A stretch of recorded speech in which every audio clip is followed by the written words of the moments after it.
Today we are at the Center for Western Studies at Augustana University in beautiful Sioux Falls, South Dakota, which is in the southeastern part of the state near the place where Iowa, Minnesota, and South Dakota meet. I wasn't born here, but I got here as soon as I could, which was about age 40 and right after the financial crisis. And one reason I came was that it was clear to me that South Dakota's economy was very robust. And so I began to investigate why it was so robust. And come to find out, by a lot of measures, South Dakota has the most entrepreneurial economy in the country. And you might wonder how that is, because we're not overflowing with Thomas Edisons and Elon Musks and folks like that, right? But you got to recall that there are fewer than 800,000 people in this state. It's smaller than a lot of counties back east in terms of population, right? So it's not surprising that we haven't had the big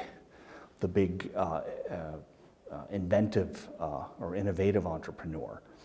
Also, it turns out there are three different types of entrepreneurs. There's the innovative type, the type that invents stuff, and we've had some of those, just no huge names. There's another type called exploitative, and that is your Tony Soprano type entrepreneurship, the illegal, illicit sort of stuff. And we don't have a lot of that either, thankfully. But what we do have, reams and reams, scads and scads of, are what are known as replicative entrepreneurs. And as the name suggests, a replicative entrepreneur takes an idea that was developed elsewhere and moves it to a new location. So we can measure these things, or economists measure these things by various measures, including the percentage of total income that comes from self-employment, that comes from proprietorship, from direct ownership in a business. And it's higher in South Dakota than in other states in the country. In terms of the history of Native American entrepreneurship, it starts with the arrival of human beings in the New World. So we're talking 10,000 BCE, right? 12,000 years ago. It may be a little bit longer than that. The archaeology is still evolving, but significant numbers in the past 10,000 years.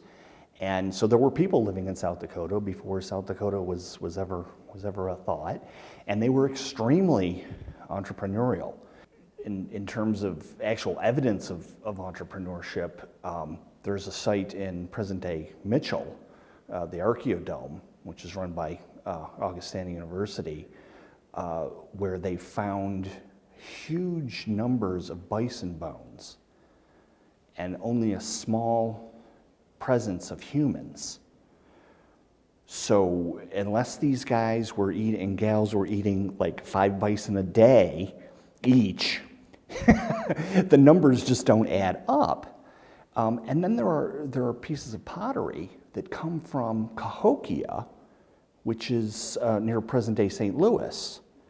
So the obvious implication is that they were taking bison, processing them in Mitchell, which they would do by turning it into a product known as pemmican, which is a mix of dried meat, fat, and often a berry or some sort of fruit flavoring. Combine the two, and it's very stable. It doesn't rot. It doesn't spoil.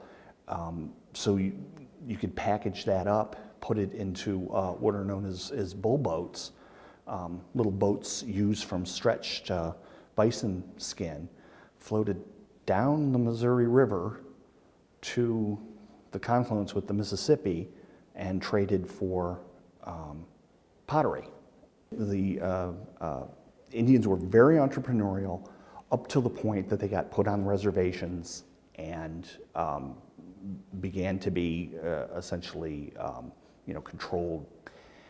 The reason that some of the poorest parts of the United States are located in South Dakota, which otherwise has a very thriving entrepreneurial economy, is because reservations are under a different system of political economy than the rest of the state.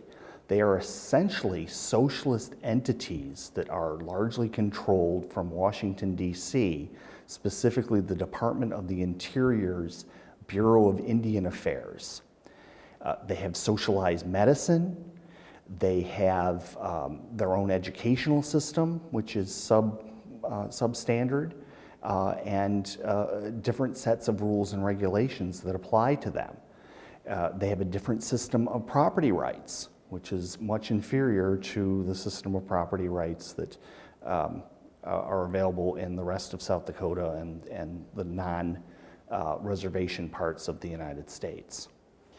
So many of them, there are many entrepreneurs in Indian country, but they're all what we call nano entrepreneurs. They're self-proprietors. They maybe informally will hire a family member or two to help out, making quilts, for example, but it never goes beyond that. Some of the guys will have a business where they'll help to fix cars, because they like to keep their cars running a long time out there and get the most value out of them as possible. They don't even put a sign up. You have to get the BIA's approval to put a sign up. You have to get their approval to have a formal business. So it's all done on a cash basis, under the table. You can't then go to a bank and say, hey, I've been making so many thousands of dollars a year doing this, can I now get a loan so that I can buy a formal shop and a sign and all that? Because there's no documentation for it. The impacts of the BIA and the essentially socialist political economy imposed on Indian reservations is a very low quality of life. The rates of diabetes start going up on the reservations. The suicide rates start skyrocketing. Alcohol and other toxic substances starts to be used, and then people start blaming the Indians themselves for their situation, and the Indians start blaming themselves for the situation, forgetting that it was, they were once a very entrepreneurial people who fed themselves with no problem, prospered, with no problem, were developing along their own, their own timeline, and it's really this intercession and this essentially jailing them on reservations. But if there is any ray of hope, it comes from history and from comparative economics and from what are sometimes called natural experiments.